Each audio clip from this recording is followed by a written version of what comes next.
I mean, it would change the vibe slightly if it was like a bounce. You're still listening. This is our final transmission.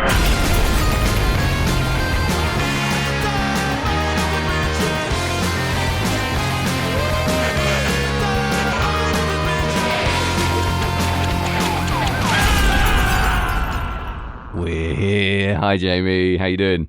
I'm not doing too bad at all, Sam. I just want to tell the people that we are here, and most importantly, you, dear listener, are also here. Welcome to the Wasteland, which is a new slogan that I'm trying out today, I guess. I like it. Rebrand. Yeah, this is our 52nd movie review, Sam, which means that we've been doing this for 1 whole years. Check you out, you fucking maths genius. 1 whole year constituting 52 weeks of 52 episodes. Yeah. That's 1 a week. That's like $1 an hour. That's amazing. Yeah.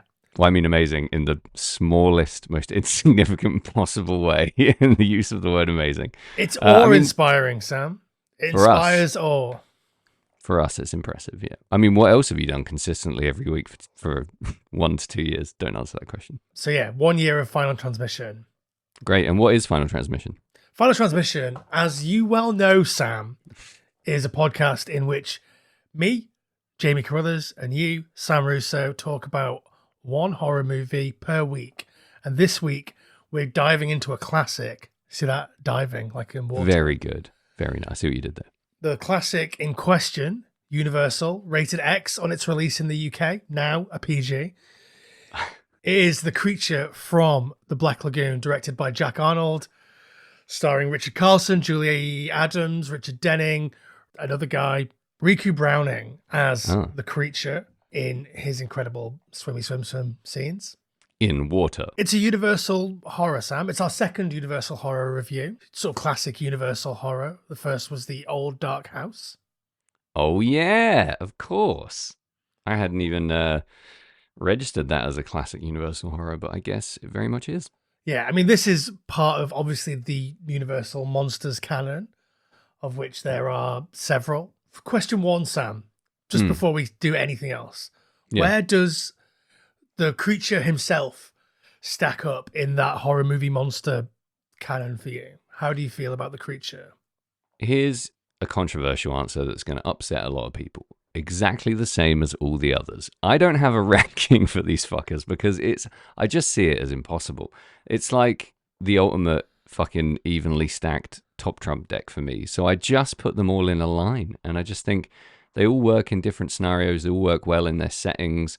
They're all exciting in different ways. They all fit different moods.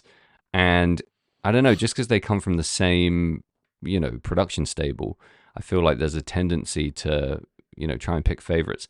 My current mood, and I always feel like this in summer, is that Creature from the Black Lagoon is top of the list. But then catch me in the dead of winter and I'm fucking nothing but Dracula. I become the hipster Nosferatu himself, stalking the mean black and white streets. The Creature for me feels so summery and so, fucking subtropical. It just ticks all those boxes for me. So let's go with Creature for now. What about you? How's your Creature fitting in your ranks? I mean, I have always loved the Gillman, the Man of Gill. Yeah. And I think this is just my little contrarian bullshit, is that basically the creature was unheard of in the UK. In the sort of classic Halloween monster costume canon. You can go to any given pound shop, dollar store if you're American, and buy infinite Frankenstein, Dracula, Bride, Invisible Man, Mummy shit. You cannot find a single Gillman thing. That's true. We're punks, Sam. This podcast is sponsored by Red Scare Industries. Up the punks. And up the punks, of course. So I've always been a fan of the underdog. So as a result, given that I watched and also loved this movie as a youngster, the idea that like it didn't get the same level of representation as all of those other Universal monsters means that I've always had an extra soft spot for old Willy Gilly. Old Creech. There's definitely, it's a bit of a strange phenomenon, I guess, that a lot of punks are drawn to Gillman and the creature. I know a lot of people who are fucking obsessed with the creature from the Black Lagoon, at least aesthetically. Yeah. Probably don't watch the movie every week, but there's definitely an allure there. There's something obviously like he comes from a murky underwater world. He's misunderstood. He has a constant through line of unrequited love as the center of his like character's thrust. He's mysterious. He's bizarre. He's probably what a lot of punks see themselves as, when in reality they're just dicks. Myself included. Yeah, that's true. Yeah, it's definitely a hit with the punks, which is weird because to pick one out of all the Universal monsters to really hang your hat on and for it to be the creature, I'm still kind of figuring out why that is, I think. But I guess because he's a unique creation in the Universal world, right? A lot of these other characters come from novels or, folklore, and he is just 100% plucked out of the imagination of a group of lunatics. There is some folklore in there. Like the sea bishop or the sea monk or whatever, like the various sea creatures that people would, I don't know, look at a fucking walrus and be like, I don't know what you are, so you must be some sort of monster. You must be a man. Yeah. Yeah, no, I get that. And that's the same, Dracula, the whole idea of Dracula comes from, Eastern European folklore and some South American folklore, all kinds of shit. But it's, it's kind of popular culture canon sort of starts with Stoker and grows out of that. Gillman feels more cinematic to me and more a creation of Hollywood of its era than he does. Obviously he's got no roots in literature really. So a pretty fascinating edge of pop culture that's reserved for freaks and weirdos, I think, lives in and around the Black Lagoon. I completely agree. Can you tell me your first, if you remember, your first visit to the Black Lagoon? Yeah, my memory is swimmy at best. I know I saw it when I was a kid because it's the perfect kid horror, if you ask me. It's I think you're more open-minded as a child to the idea of watching a ludicrously scored black and white rubber mask movie than you are maybe when you're a bit older, when you're really consuming more and more movies, especially in your teens and late adolescence. But I know I saw it at my grandparents' house at some point. I don't remember the exact scenario. It wasn't as impactful to me as I know I watched Terminator 2 at my grandparents for the first time, and I remember that vividly. But I definitely remember watching it. I probably don't remember because I was so young. And then later on, I remember watching it on VHS at a house party in Brighton in the kitchen with a bunch of other losers who couldn't hack the main party and retreated to watch horror movies in the kitchen. Perfect movie for that. Perfect. And I remember falling fucking madly in love with it. I think I was probably pretty drunk, but I still remember being struck more than anything else by the score and by the visual of the creature coming out of the water, like one hand raised slightly higher than the other, looking sort of just below the camera. That stuck with me. And then because I enjoyed that so much, I bought it. I bought like the mega fucking amazing 4K restoration, blah, blah, blah, Blu-ray jobby. And I treated myself to watching all of the monster movies in the pandemic, actually, in the sort of middle/early part of 2020. And that's when I really cemented my love of it. I knew I was interested in it and I was sort of fascinated by its place in the broader canon. But yeah, that's when I thought, yeah, fuck yeah, I guess I'm Team Gillman, just like everybody else. But I'm thinking you must have had a unique and interesting experience of this movie over the years as a man who watches 5 movies a day. How does a movie like this fucking stand the test of time in the Jamie Carruthers canon of millions of movies? Well, I think the Creature from the Black Lagoon is special because it's the only one of the Universal horror canon that is actually scary. Oh, wow. I find Dracula terrifying, but carry on. I find some Dracula movies terrifying, the Hammer, Christopher Lee Dracula movies. But not the Universal. No, I think, obviously, and we talked about this when we talked about the Old Dark House. Go back to that episode if you want to hear more. But like the sort of the tragic figure in these Universal monster movies means that they're way more sympathetic than they are scary to me. Right. And Gillman also is that.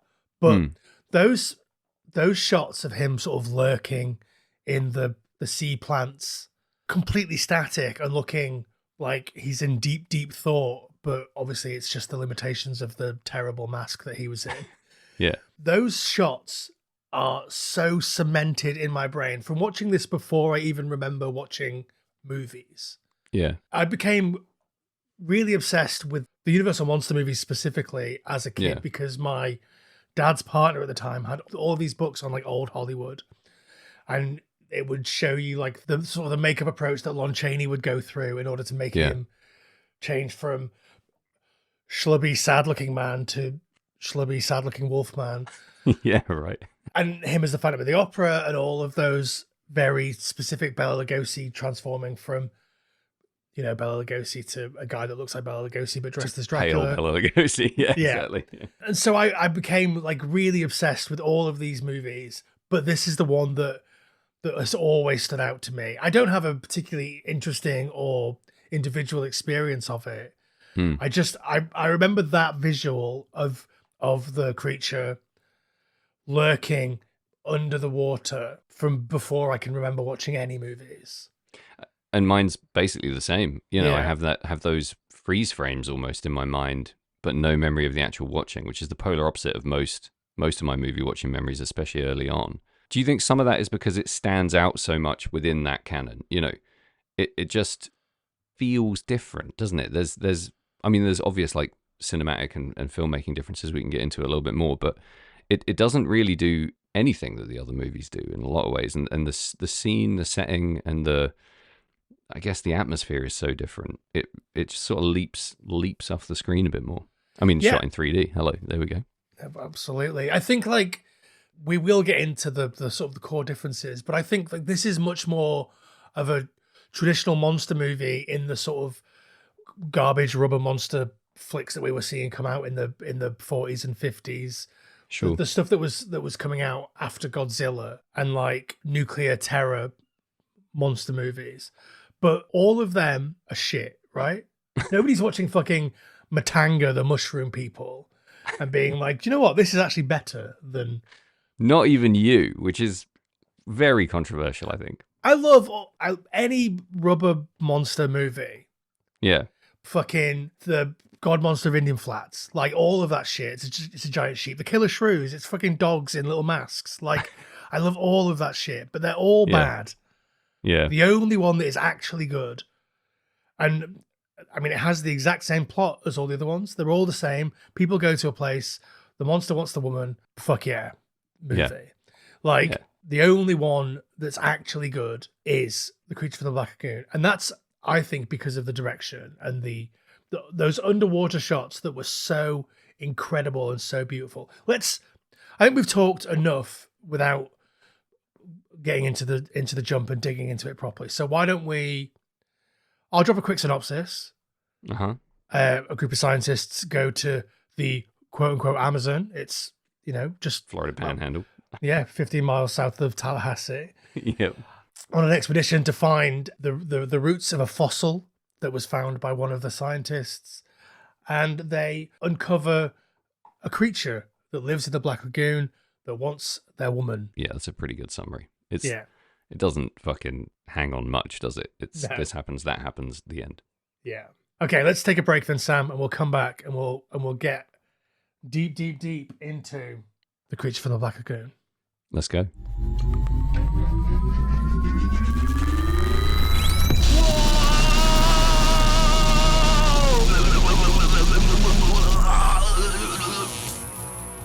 Whoa, holy shit. I guess that's why they call it Phantom Power. I'm back.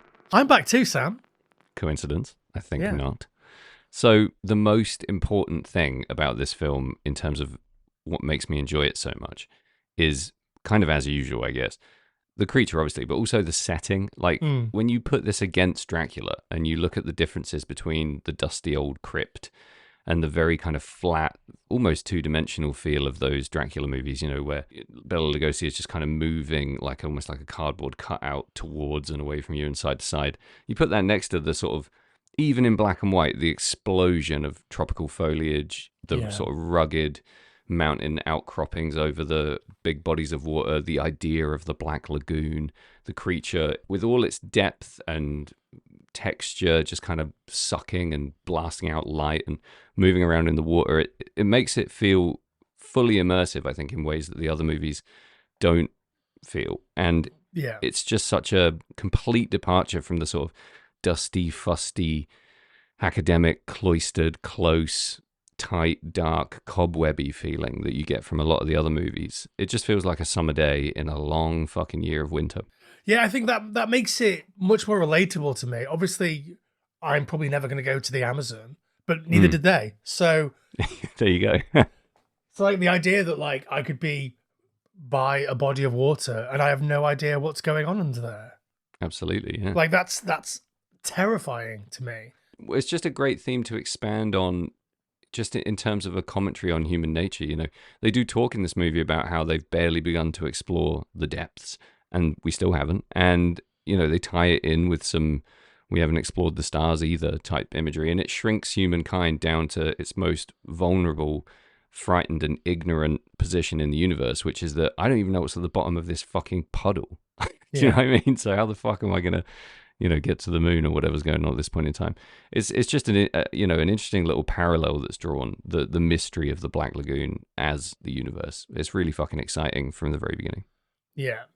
I have some problems with the movie. I mean, Yeah. it's a movie from 70 years ago at this point. 70 years this year. Yeah.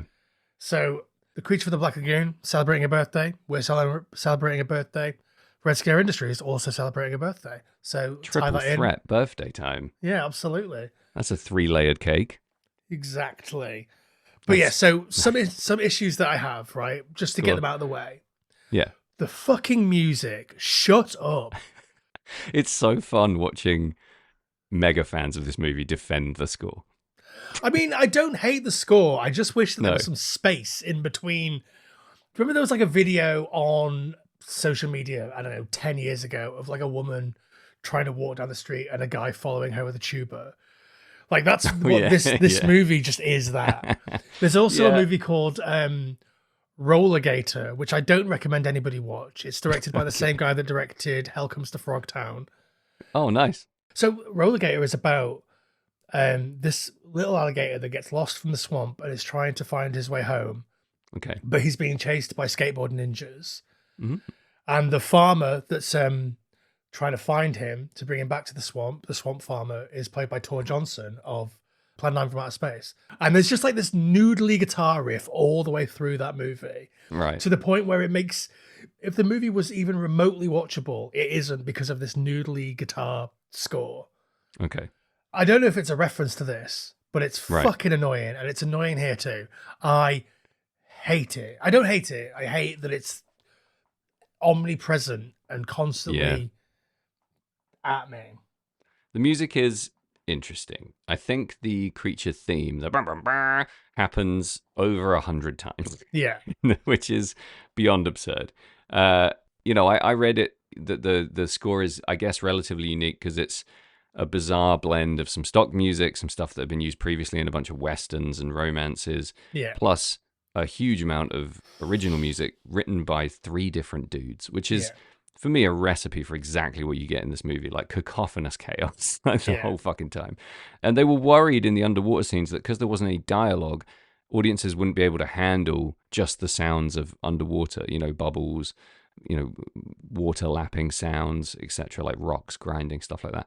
Whereas, I mean, that feels like such a modern Hollywood decision. Do you know what I mean? Like, there's no way people can handle quiet underwater stuff. We need to blast fucking tongue-trilling trumpets in their ears for the next 3 minutes. Which I personally, I'm not criticizing, but my preference would be like really eerie underwater sounds over that music any day of the week. There was an interview with some kind of fucking scholar on movie composition who said that a lot of the really romantic scenes that are scored, you know, quote unquote romantically, the music is actually from scenes from old westerns where like doctors were giving horses euthanasia medicine. It's like putting horses out their misery and stuff, which is really funny. The application spreading across those pretty wide and disparate scenes. How many times in westerns does that come up? Because I've Enough seen a to lot warrant of stock westerns. music. Yeah, I think enough to warrant. I don't remember ever seeing a scene where the town doctor gives euthanasia medicine to an ailing horse. Yeah, me neither. Interesting take. It also boils down to the fact that I don't actually like the music in this movie, really. It's not to my taste. You know, big fucking deal. Who cares? Move on. I do like the creature theme the first 3 or 4 times, but 100 times. Yeah. Come on. Yeah, I don't know what that really tells us about the movie. I guess it's playing to a pretty simple, easily entertained, run-of-the-mill mainstream audience, and that's what gets them going. You know, they'll jump in their seats every time someone goes. Rah, rah, rah. Like, Yeah, I just think maybe like that's the thing. those terrifying scenes of the creature swimming or looking up out of the water. Those scenes where Kay Lawrence is swimming and he's swimming underneath her, sort of like parallel to her, and she can't see because he's like underneath. Like, that's so scary. That's terrifying. The idea that like mere inches away is this sea beast that also wants to fuck you to death. Like, Yeah. you don't need to be going ba ba ba ba ba ba ba ba ba ba ba ba ba ba ba. Like, you don't need to. That peaked a couple of times. Are you sure? You don't need to be doing that. There's no need. Yeah, I mean, I totally agree. And you know, a lot of people say that scene is a sex scene. The music's not very sexy. No, but I mean, it would change the vibe slightly if it was like a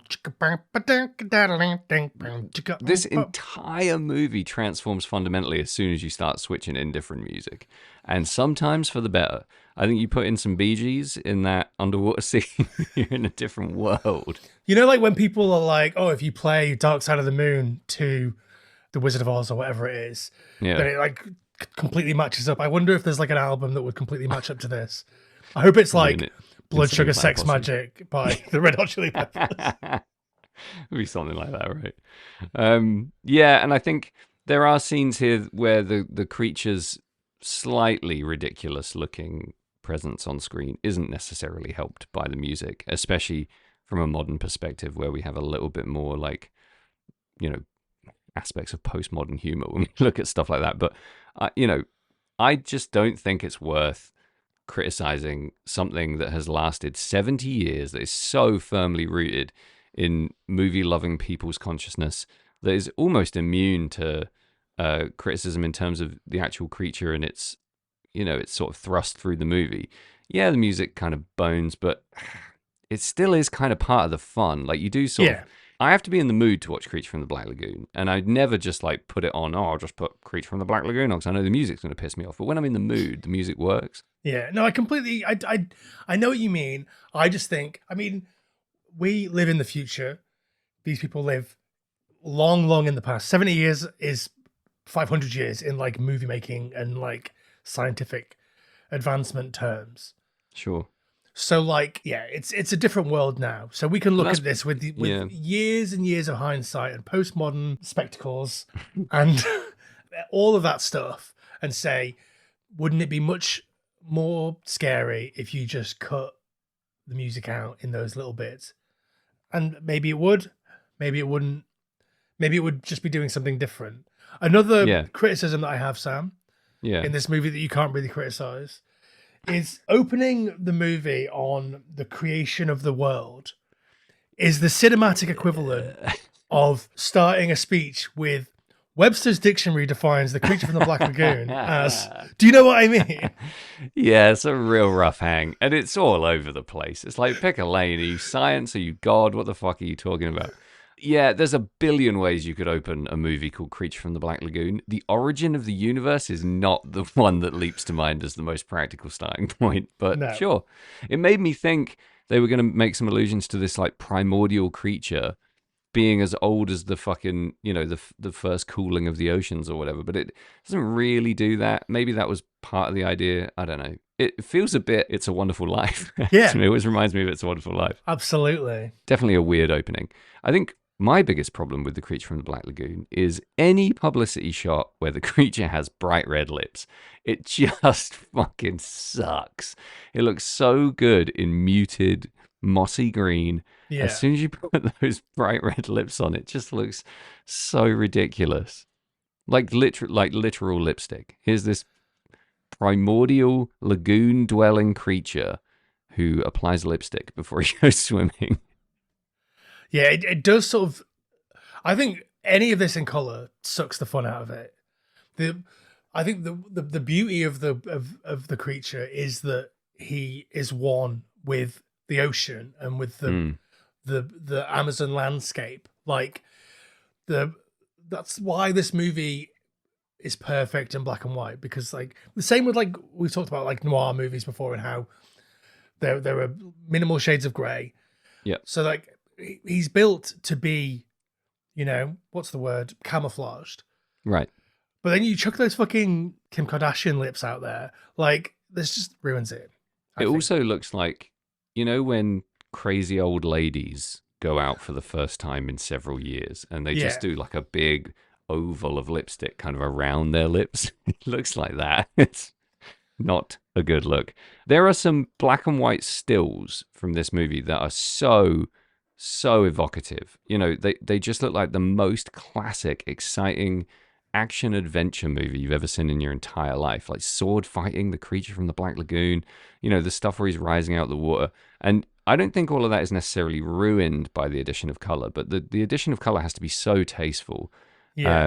So as to keep the murk and the mystery, but to make it pop and to make it vaguely Technicolor. I think it's a real challenge, and I'm with you. I think it's so iconic in black and white for obvious reasons. You know, black and white is just, you know, it just looks a little bit more classy and classic, but it also has this kind of metallic edge in this movie, and a lot of it's to do with genius lighting and really clever waterwork stuff, but it gives you the impression that you attribute color to it, right? When you look at it. Yeah, and absolutely. you're right. You see the colors. Yes.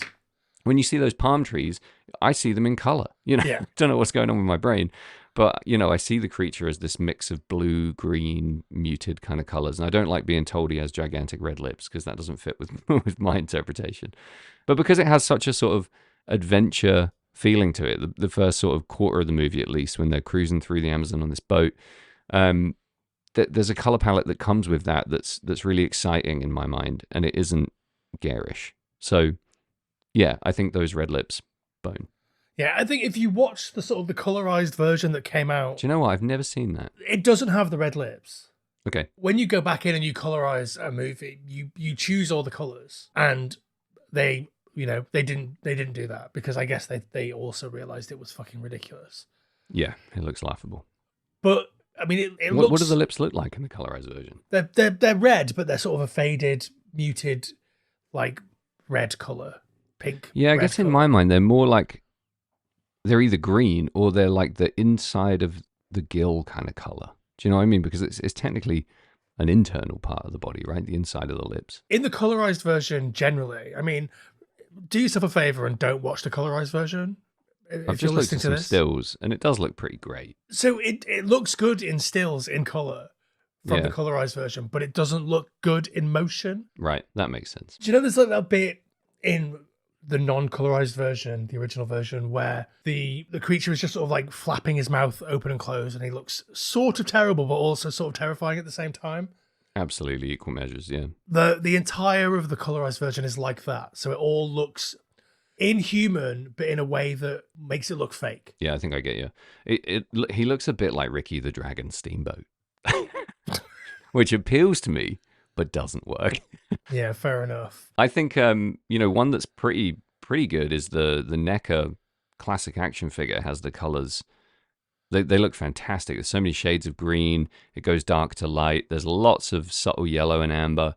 The lips are red, but the mouth is closed. And the eyes are blue, which I find very interesting. Nice. Yeah, the tattoo that I have is like quite muted green and yellow, brown tones. Very reptilian. Yeah. Kind of Predator-esque. I think that's the way it should look. It should look like a mud skipper, not a mum going shopping. Yeah, well, you should go get bright red lips added to that immediately. Yeah, my opinion. My sort of final criticism, really, is that I think the creature becomes less scary when it is on land. Yes, and therefore the next two movies are totally fucking pointless. Absolutely. The third one especially. Yeah, I don't know. I like it on land a lot. Yeah. But I find it scarier in the water. You're totally right. Because again, horror movie convention overload here. We're more scared when we have limited view. We're more scared when we have limited idea of its vulnerabilities, I guess. And underwater, it's giving nothing away. You know you could harpoon it, but you got to fucking see it first. when it's on land, it just seems a bit more vulnerable and a bit more desperate, which heightens the action and the thrill side of the movie, but it takes away from the creature's mystique. It's almost like, yeah, I don't know. It's like if you saw the Terminator just like making a sandwich. Do you know what I mean? It just kind of takes away from the threat a little bit. I think the nearest we're ever going to get to Terminator makes a sandwich is T-1000 slices some tomatoes. Yeah.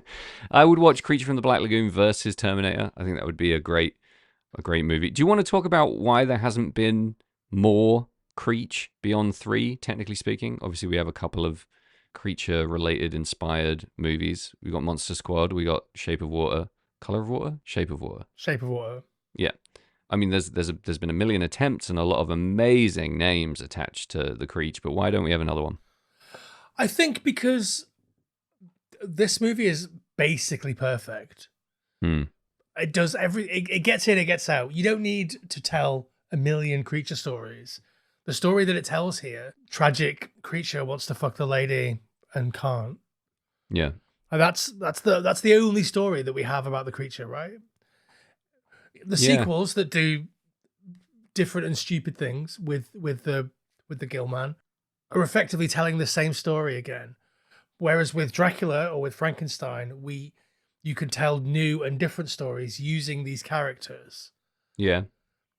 Like the reason that Gillman in the Monster Squad is basically like muscle means that like there's no deep story there for the Gillman. The Shape of Water is literally, you know, let's reconstitute the plot here as something even more tragic and even more, you know, let's fuck monsters kind of way. Hold on, let's fuck monsters. Yeah. Have you not seen The Shape of Water? That's literally the plot of the movie. I just didn't realize the tagline was "Let's fuck monster." Obviously, they made a million monsters from the deep want to fuck our women movies. There's humanoids from the deep. There's monster from the ocean floor. Phantom from 10,000 Leagues. These are all, oh dear, this monster wants to come and fuck us. Horny sea monsters. Yeah, but like you're right. The Shape of Water was, I thought, incredibly brave. Yeah. A wild fucking swing. And am I right in thinking Guillermo del Toro wanted to do a pretty straight remake at one point, or at least expressed in the press some desire to make a creature movie that wasn't just let's fuck monsters, that was a bit more let's fuck and kill monsters? Yeah, I remember reading the old Guillermo, we're on first name terms, me and Gillman del Toro. Pretty good. Workshop it. He's one of us. So he gets it, I think. He's one of us. Yeah. You think? I think he is a sexy freak. A sexy freak and a movie and a horror fan before anything else. Yeah, and I mean, he put Richard Jenkins and Michael Shannon in a movie about fucking monsters. Yeah, I guess he is one of us. Yeah. Good choices. Like, you know. Nicotero was floating a lot of public Gillman love at one point. You know, seriously, like, can you imagine Nicotero's fucking creature? That would be amazing. My issue with any sort of future creatures, Shape of Water notwithstanding, is that in trying to make this sea creature scarier, it becomes less scary to me. Think about like the Monster Squad redesign that he gets in there, where he looks much more like Predator than the Gillman. Yeah. I'm not here for that. I want the creature is menacing because he lives underwater and you can't see him and he blends in with his surroundings. If you turn him into like a fucking tooth machine, like it just becomes, you know, just another monster. Yeah, I've got to say the needle-like teeth are the thing that I like most about that Gillman. I almost don't see him as the/a Gillman in that movie. He feels separate, but I do like those fucking teeth. And I do think if you put that guy underwater, which you don't see in the movie, and if you shoot it with at least some kind of respect/homage-driven aesthetic approach to the original, you could see some really cool shit. But you would end up with a CG fuckfest. Yeah, I think the issue in the Monster Squad, which I love, the fact that, like, you know, suburban Detroit, there's not going to be an awful lot of Gillman stuff. I don't know where it's actually Not set. a lot of lagoons. Yeah. But like, I'm aware of. Who knows? Maybe there is. Maybe Ohio is full of lagoons, but Doubtful. Isn't Ohio landlocked? I don't know. yeah, like wherever Yeah. it is, it's landlocked enough, right? Yeah. What makes it wonderful is it's so of its time, it's so of its location, and it's such a wonderful little magical pretend world to slip into. This Amazonian, Floridian aesthetic, black and white palette is just so appealing to me. It's hard to explain why. You're absolutely right in saying a lot of this is attributed to the direction because he puts stuff in front of stuff in such a way that makes it look like that. It's not just like, wow, look how beautiful this is. We point a camera at it and have this guy in a rubber suit run through it. It will just come out great. I bet they had to work so fucking hard to make this look as good as it looks. Yeah, and the underwater stuff. I mean, there was underwater filming before this. I think like there was a 20,000 Leagues Under the Sea film from like 1906 or whatever. So like we've seen underwater on film before this. Sure. But like they developed these special cameras or this special camera casings specifically for this movie so they could shoot underwater in a brand new and interesting way. Yeah. And frankly, like that's incredible. It means that you can draw, going back to Terminator 2, you can draw a direct line between this movie and the innovation of James Cameron in later days. The idea that like there are directors that see movie making as a problem to be solved. I want to do something that's new and different, and the technology for that doesn't exist yet. So what do I do? I make the technology. And the fact that like you didn't need to do that in 1954. There were plenty of directors, as we've talked about, like who made monster movies that are very similar to this, that just were like, cool, here is some shit, go nuts. So like the innovation is, I think, one of the key drivers to the success here, which is the workiest thing I've ever said on this podcast. I completely agree. Without the huge leap in the underwater shooting and the underwater performance, absolutely, the swimming and the amount of holding your breath. I mean, can you imagine how long it took to get that shit right? You read about people spending days and days and days working on underwater shooting stuff. They didn't have that amount of time here, so they had to be so pro, and they just had to nail it. And hiring a collegiate swimmer to do the underwater stuff feels like a logical step. But then you've got to navigate his incredible physique and getting it into this costume so many times, and the application of so much makeup and rubber cement and all kinds of garbage. The problems they must have faced and navigated when making this is, again, the necessity is the mother of invention, right? We need to shoot underwater. We need to get this guy into a suit. He needs to swim upside down. We need to be able to see it all without there being fucking silt and debris everywhere. We need to not break this incredibly expensive camera. And we need to make a movie that people are actually going to want to watch. And then they shoot it in fucking 3D. Yeah. It's just endless innovation. Yeah, and I think like the 3D stuff really works. There's a lot of shit 3D out there that's just like poking big sticks at the camera, like Saw 3D and all of the sort of 3D. Friday 3, fuck me, that is arduous. Yeah, but I think the joy of watching this movie that was shot in 3D, even if you're not watching it in 3D, is the foreground distance stuff.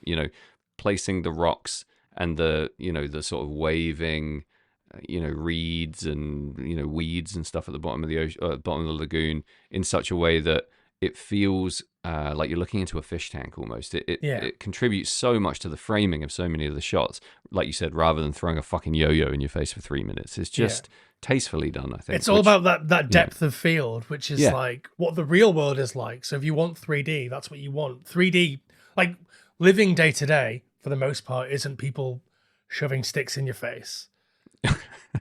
So you're 90% right there, and I think those moments aren't the ones that leap out at me as being memorable in a good way in 3D movies. Whereas when I think of effective 3D, I basically just think of this film. And so, there are some shots in Friday Part 3 that are fucking excellent use of 3D, but too many of them are terrible and lodge so firmly in your mind that it ruins the whole thing. Yeah, same as Jaws 3. Like those shots Those weird superimposition shots of like the shark over the underwater facility. They suck all the joy out of the shark. They suck all the joy out of the moment. It's just like, hey, we're shoving two things on top of each other, and one of them is coming towards you, just for fucking shits and gigs. It's too novelty, too shticky. Yeah. But yeah, there's not a moment in this where I think, oh wow, they did that just for the 3D. The scenes when the creature's lurching towards you, kind of moving a bit like a mummy, and with hands extended, just feels and looks beautifully deep. And again, the lighting is the big winner for me here. Your creature design is so textured and so beautifully layered that putting light on it basically from any angle just makes it look so rich and shiny and deep and dark and creepy. It just looks like an extension of the lagoon, which I just think is, for the time that it was made, fucking outrageously good. You could watch this and dismiss it and just be like, oh, black and white creature movie, whatever. But I guarantee if you watched it for more than 3 minutes, your eyes would get stuck on that monster and you'd be like, well, I got to give it to this one. This is, even if you had no idea what it was, if you were just born in if you were born, maybe there's probably a lot of like young people who have no idea this exists. Let's say them, and they fucking walk into their great granddad's, I don't know, nursing home and they're watching it at Christmas. And, you'd sit and watch it, right? You wouldn't be able to just be like dismissed. That sucks. I mean, I know that the youth of today don't sort of channel flip in the way that we did, but like, let's say they're flipping BBC on Sunday afternoon, 3:00 on a Sunday afternoon, which is prime Creature from the Black Lagoon time now. Definitely. Yeah. Let's bear in mind again that this was X-rated in the UK when it first came out. Unbelievable scenes. Look at what we've done to our society. Because it's genuinely scary. Yeah. In 1954 or 1956 or whenever this actually landed in the UK. Yeah. Like, I kind of get it. It's saying this movie will kind of fuck you up in a way that like other horror movies at the time maybe won't. I don't get it. I got to be honest. I don't find this movie that scary. That's my main...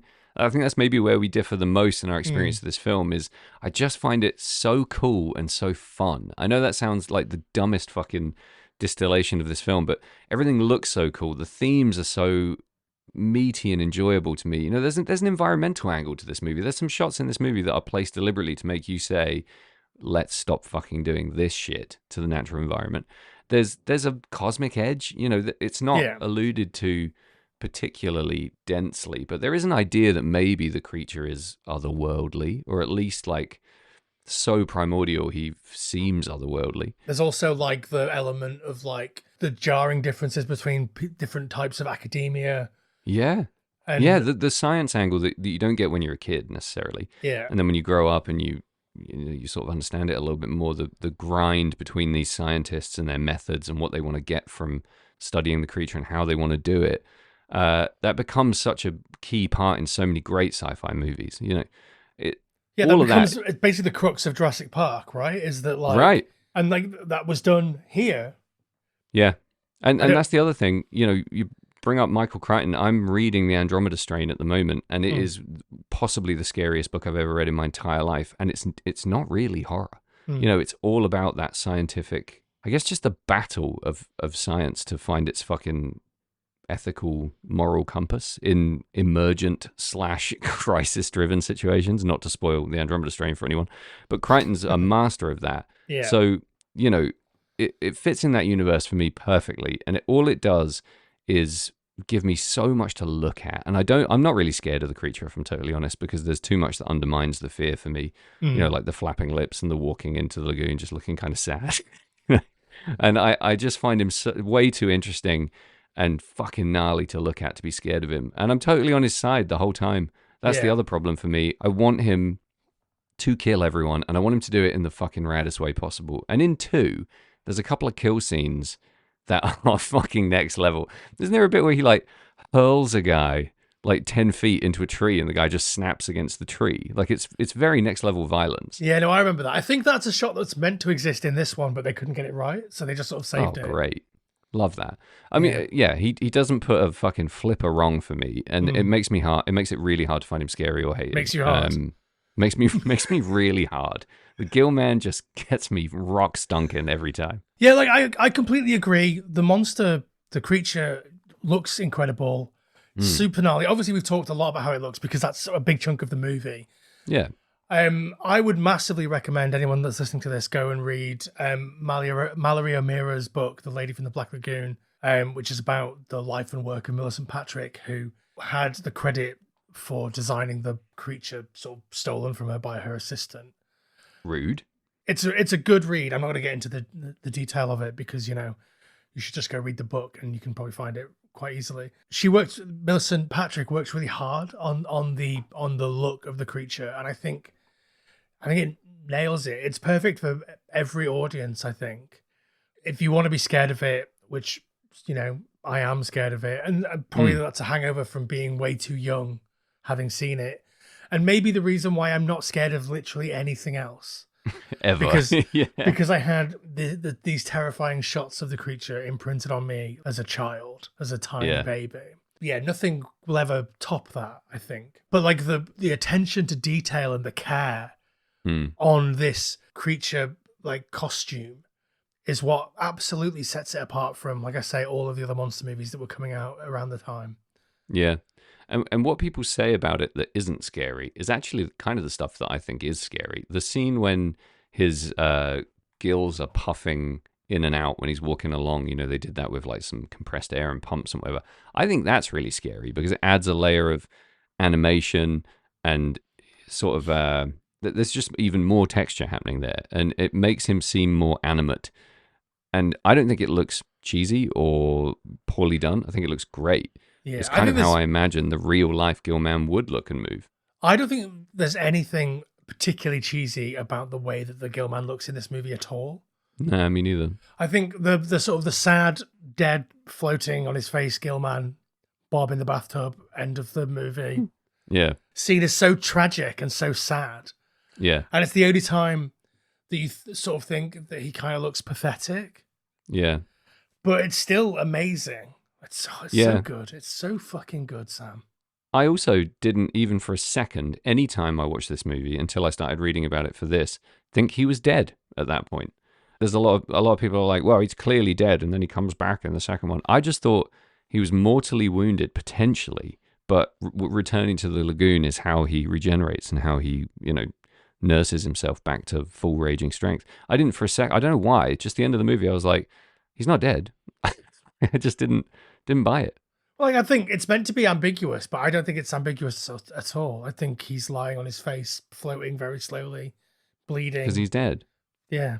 Huh. But, I don't care. Who cares? Weird. Yeah. I guess I just thought he can't be killed in that way. It's too lame. And they stop on the beat. They could blow him to smithereens, right? And they just let him walk into the water. I thought that was more of like a let him die in the lagoon kind of thing. And he's like, fuck you, I'm fine. I don't know. Like, yeah, maybe. That's probably not how the Gillman talks. I think it probably is. Yeah. I need to talk about this before I forget it. The sound that the Gillman makes out of his mouth. I don't know how they did it, so you're probably going to be able to correct me on this. But it sounds like an old klaxon-style police siren, like slowed down and made real deep. Do you know what I mean? It sounds like a sound effect like that put into the movie. Do you know what it actually is? I do not. I really think that's it. Like, it feels and sounds pretty distinctive to me, but I don't know. If you do know, comment under where you're enjoying this podcast, rate it 5 stars, and tell your friends. Yeah, also follow us on social media at FT Horror Show, or follow me Do that. at Carruthers, and follow Sam at Sam Russo Music. Yeah, if you want some terrible pictures of me skateboarding this summer, that's the place to go. I can't imagine with your back that you'll be doing an awful lot of skateboarding this summer. I skateboarded 2 days ago. Coincidentally, I then went to stamp down the recycling and threw my back out. So I don't know what's going on with my body, but it can handle a serious early morning shred sesh, but it can't handle cardboard boxes. Yeah. Life is cruel, Sam. Super cruel. Speaking about life being cruel, we've not talked about the human characters in this movie to any real degree. That's because I find them thoroughly forgetful and really difficult to get along with. Yeah, I mean, I quite like the bristling between David Reed and Mark Williams. Yeah. Mark Williams is, the capitalistic face of academia, whereas David Reed is the the more research focused, and I think that's an interesting thing. I think Julie Adams looks incredible. Yeah. I think you couldn't be a movie star in the 50s and not be the most beautiful woman that ever existed. Do you know what I mean? There's also an aspect of that, the way that the sort of female actors look in these movies. They're always lit in the most astonishingly beautiful ways. They're always moving in a way, there's something really romantic about her presence on screen, even though there is basically no romance. Yeah. Which speaks to the strength of her performance, I think. But you're right. I think we maybe fetishize this period and the way that women look during this time for obvious fucking reasons. But she is a real showstopper. The standout human character for me in this movie, outside of Julie Adams, is Nesta Piver as Captain Lucas. Same. Love Captain Lucas. Me I feel too. like somehow he manages to be a character that has been transplanted from those old sort of 30s and 40s cartoons. Yeah. Like he looks like Steamboat Willie somehow. Without like there being much physical resemblance. He Yeah, just like, embodies him. The way he sort of moves like a cartoon character from like those old Merry Melodies type vibes. Yeah. I guess it's the lighting, but his teeth look like he's got one big tooth on the top and on the bottom with a cigar in between. Yep. It's amazing. I love this character, and he's so funny. Yeah. He's so silly, and he obviously brings a lot of the ocean-based exposition. He's Quint if Quint wasn't a fucking arsehole. If Quinn was a silly goose. I'd be amazed if this guy wasn't in the Navy or something. Do you know what I mean? He brings something real to the role. Maybe that's just old-timey Hollywood, actually being good at portraying a character in that way. But he is all of that and more. You need him in this movie so much as a stark counterpoint to the fucking nerds. Yeah, he's unfuckwithable in this. And it brings another layer of classic adventure movie to the whole atmosphere. He brings the, I'm not going to say swashbuckling or seafaring, but he brings that deep explorer feeling. Yeah, and like you can take his character and transpose it into Indiana Jones with like Jonathan Rhys-Davies' character, or like the Mummy.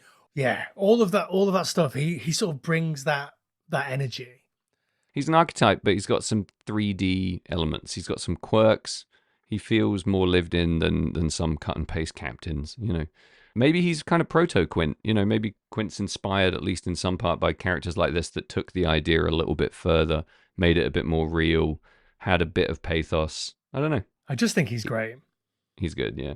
Do you think the aesthetic of the creature, generally speaking, I'm talking about the typography, the posters, the stills, I think all of that far outstrips any of the other Universal movies. And that might be, as we talk more about it, a contributing factor to its broader popular culture appeal among dweebs, losers, weirdos, creeps, and punks. What do you think? I mean, I completely agree. I think like the overriding aesthetic of the movie The Creature from the Black Lagoon is indelible. Like it's incredible. Yeah. It's so good. Yeah. There's just something, like we've said, all of the Universal monsters are sympathetic figures. Right. Like, the Wolfman is just a sad, sad man that looks like he could shoot himself in the face at any moment. But he also, I guess has this dark side. He's a wolf man. Dracula is like the loneliest guy in the world and can't get close to people because every time he falls in love, he kills them. Yeah. The Invisible Man cannot be perceived by the people that he loves. Like, it's all so tragic. The Mummy, he's got bandages around him or whatever. Like, I love this trip through the fucking Universal Monster Universe as Jamie sees it. He's fucking bandaged. What's more tragic than that? Literally. Like, who else is there? There's the other one, the Phantom of the Opera. Like, loves opera. Yeah, he's the most talented person in this place, full of talented people, but he can't go out in the day. He can't receive the accolades of his talent because he's so hideously ugly. I know that you, Sam, must be able to relate to that on some level. Out of all of them, I relate the most to the Phantom of the Opera. I also have some bandages on me right now.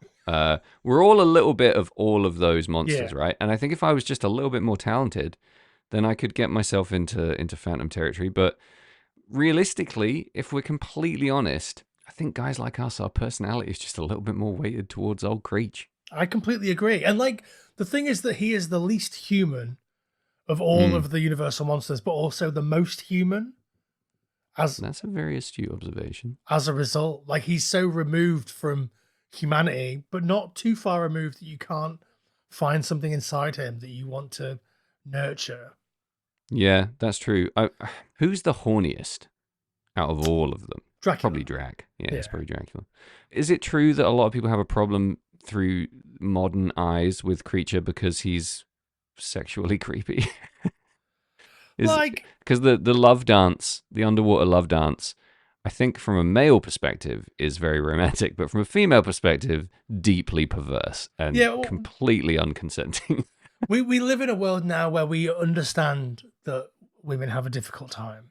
But that's it, right? Surely this movie is saying that. It's saying, fucking hell, she can't even take a swim without a creature from the Black Lagoon trying to stroke her ankles. Fucking hell. I think it's kind of saying that. The same way it's, filming, key characters in this movie disrespecting the natural environment and being like, can we not? It's. I don't think it's endorsing that behavior. I don't think it's saying, look, he just loves her. I think it's saying, fucking chill out, Gillman. Yeah, maybe. I think, like all good media, it's saying multiple things at the same time. It's saying, isn't it tragic that this creature could never find love in this way? Which, we have seen before in King Kong. Yeah. It's the almost the same plot, really. I never got King Kong. What was he expecting to achieve there? He would, if King Kong got his way, right, Fay Wray would be... Haste. Yeah, she's effectively a condom to him, She's right? the lube. Yeah, she's just the lube. But the creature at least is like anatomically potentially able to have sex with a woman. Anyway, we should stay away from this as much as humanly possible. I mean, the romance in the Mummy is the most profound for me, I think. It's Akhenaten trying to fucking bang his dead wife or whatever. I like the romantic world of the Universal monsters because it's so perverse through even that era's lens. Like, they were pretty unashamedly pervy. And I find that really fun, especially now that we can look back and contextualize it with more time having passed. I just think the creature from the Black Lagoon does it in a way that's even more interesting because it seems to be telling us something about forbidden pleasures. It seems to be saying something about, the allure of the deep, dark Black Lagoon. And it seems to be at least pointing to the idea that hideous, horribly deformed, freakish, primordial monsters running purely on instinct could be in some way attractive to somebody, which I just think is fun. It's fun to fuck around with. Kaz turned to me at one point and said, am I meant to find the creature sexy? I don't know what you're supposed to feel when you watch this, but I just know that every time I watch it, it sucks me in completely. This is not a fucking second screen Zoomer movie. This is a put your shit away, get a bowl of popcorn and watch the living fuck out of it. Yeah, don't be watching, train runners or whatever that fucking video is that people put next to videos. I don't know. I don't know what that is. It's what they do on TikTok to make a TikTok less boring. It's like I don't know, somebody talking for 6 minutes, but then also someone's playing a game next to them. Oh, good grief! Nonsense. Fucking kill yourself. I didn't mean that, by the way. I've already done it. Yeah. Sorry. Damn. How am I going to finish this podcast on my own? The thing I really love about Creature from the Black Lagoon, right, is that it's like a creature in a Black Lagoon. No way, Jamie. Fuck yeah, dude. Thanks for listening to Final Transmission. Is that what I sound like to you? I don't know what accent that was even. Sort of vaguely northern, I guess, which is, who I am. This is us. Oh, the Creature from the Black Lagoon is so fun. Yeah, it's so fucking fun. It's great. Oh, it's brilliant. Oh, it's so sick. I love it. That's it. That's this whole podcast. We've talked about all there is, I think, to talk about. So let's take a break. Come back and sum let's up. have a little breaky. Come on, man. Does that thing even work? No. There's nothing out there. It's just dead air. Whoa, Jesus. Back like a what?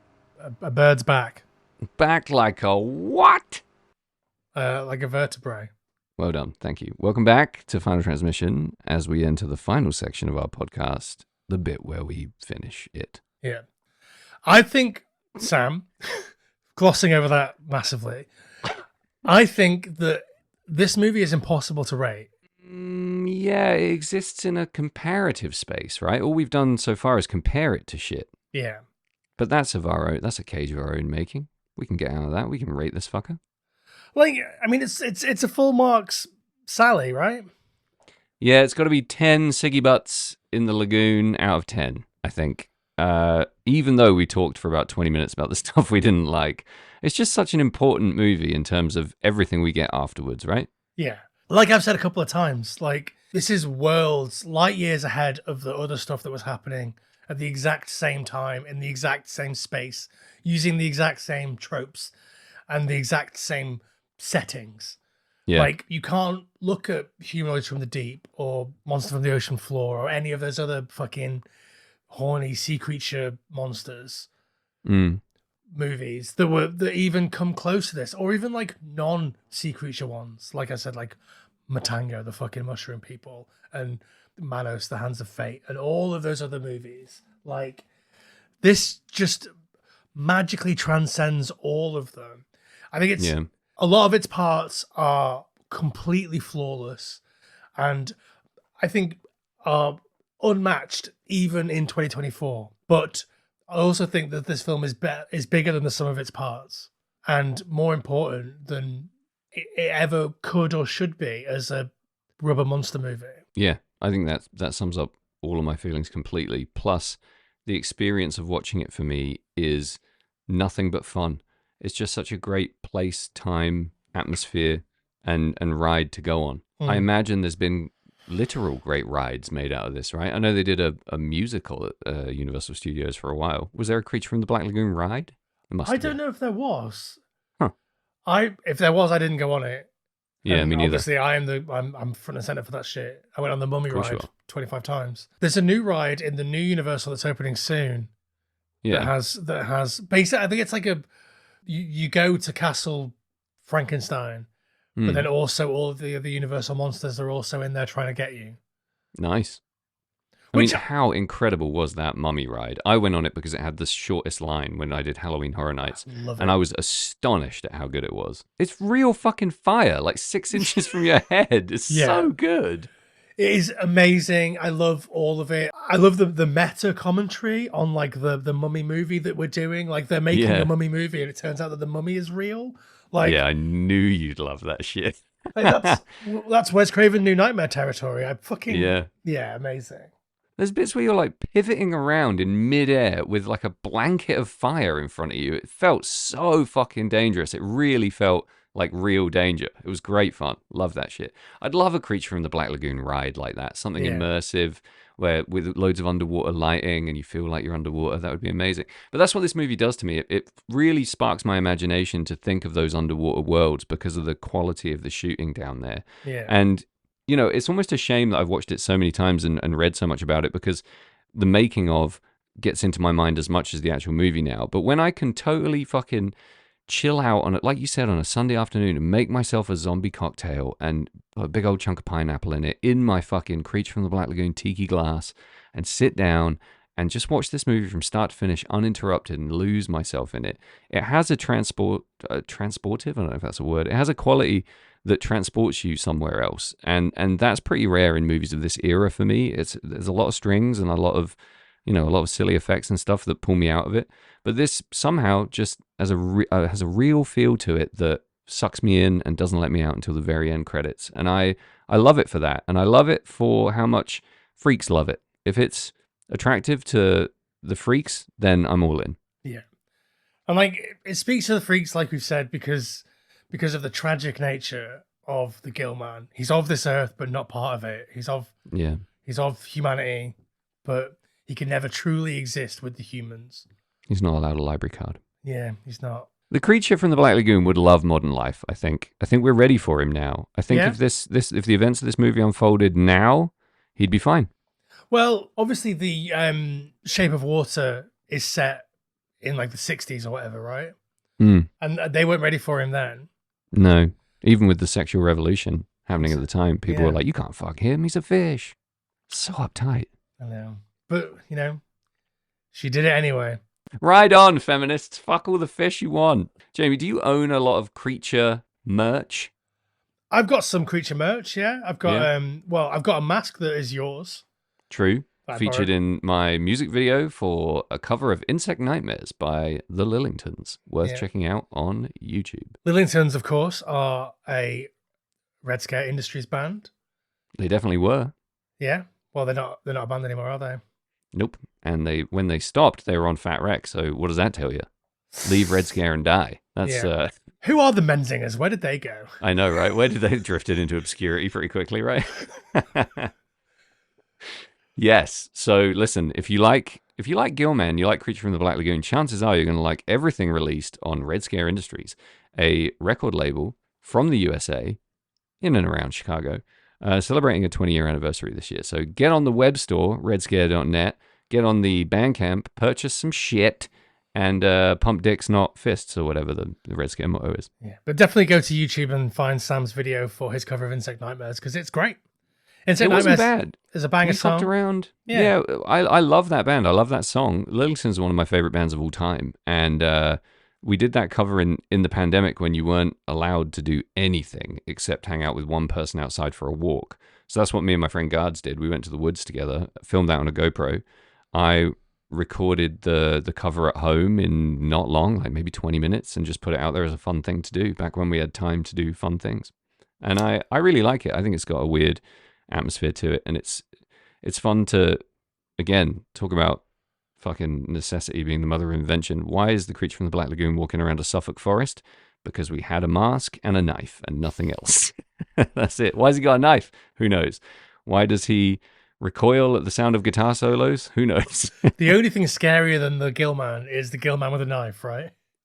Yeah, right? Especially portrayed by Paul Raphael Gardner, an actor of significant note. You should check that shit out. It's good fun. My favorite Creech thing that I own is an old Burger King Creature from the Black Lagoon toy from wherever the kids' meals were at Burger King. And when you press its abdominal muscles, it's supposed to light up.